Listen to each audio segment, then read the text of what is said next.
que a obesidade e a obesidade infantil, é um problema que vem crescente, né, nas últimas décadas, e embora várias medidas venham sido adotadas, é um problema que continua crescendo, né, e a prevalência aumentando. E tem aumentado também nas faixas etárias, em todas as faixas etárias, sobretudo das crianças. Então, assim, dentre todas as abordagens possíveis, né, a lacuna que essa pesquisa visou preencher é a de considerar o ponto de vista dos sujeitos que vivem com sobrepeso e obesidade, especificamente as crianças, porque as crianças são o grupo que é menos ouvido, né? Fala-se muito sobre crianças, mas fala-se pouco com as crianças, né? Então, o objetivo dessa pesquisa foi compreender a experiência das crianças em idade escolar, identificadas com excesso de peso, e os sentidos dados pela família a essa situação de excesso de peso, porque a gente não pode pensar a criança descolada da família também, né? Então, como foi realizada essa pesquisa? A pesquisa foi planejada e, de repente, ocorreu a pandemia, né? Então, a gente teve que fazer algumas adaptações, mas mantivemos as entrevistas presenciais e foi uma pesquisa qualitativa, que justamente, como o foco era entender as experiências, os sentidos atribuídos, essa foi a abordagem escolhida, né? A experiência de viver com excesso de peso. Então, foram entrevistados 21 indivíduos, 11 crianças de 7 a 11 anos e 10 de seus responsáveis, né? E essas crianças foram captadas em parques públicos da cidade de São Paulo em janeiro de 2021. Então, a gente pegou a época das férias, depois do primeiro ano da pandemia.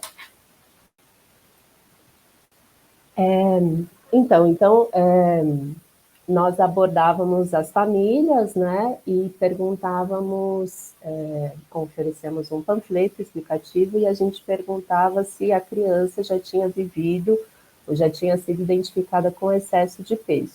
Por que o termo excesso de peso? Porque a gente queria deixar de forma ampla, e uma das nossas questões era a nomeação do problema. Então, primeiro, quem nomeia que essa criança tem excesso de peso e como ela é nomeada, né? Como essa identidade é atribuída.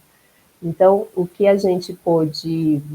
um parênteses, assim, é uma pesquisa qualitativa, né? Então, ela não tem a pretensão de ser exaustiva e nem de produzir generalizações. Eu vou falar assim, pode parecer que eu estou falando de forma a generalizar, mas não, eu estou falando desse grupo e também da literatura que já existe sobre o tema. Então, o que nós observamos, né?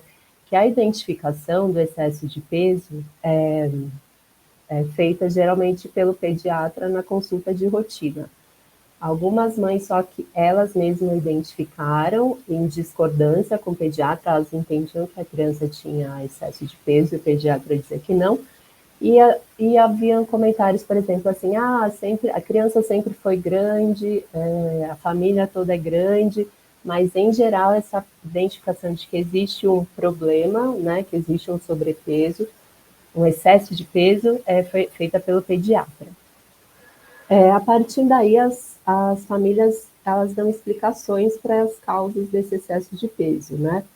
Então, encontramos 3 blocos de explicações. Então, o primeiro falava do ambiente familiar, onde as famílias diziam que o excesso de peso era porque toda a família se alimentava mal, ou toda a família é gorda, toda a família é grande, eram os comentários. Outro grupo de respostas falava que o excesso de peso era em função da individualidade da criança, e essa individualidade compreendia o paladar da criança, as preferências, né, por alimentares, e o que eles chamavam de genética.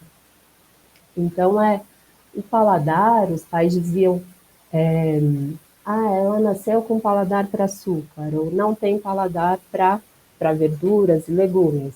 E em nenhum momento foi mencionado pelas famílias, por exemplo, a questão da hiperpalatabilidade dos alimentos ultraprocessados.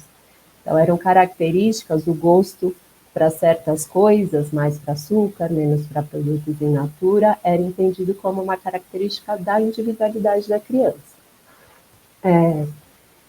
E uma explicação que foi um achado do campo, que nos pareceu muito interessante, foi que a situação de excesso de peso se iniciava após uma situação familiar disruptiva, que no caso foram separações dos pais, a própria pandemia, mudanças de escola, doenças que a criança sofreu, por exemplo, asma, questões neurológicas.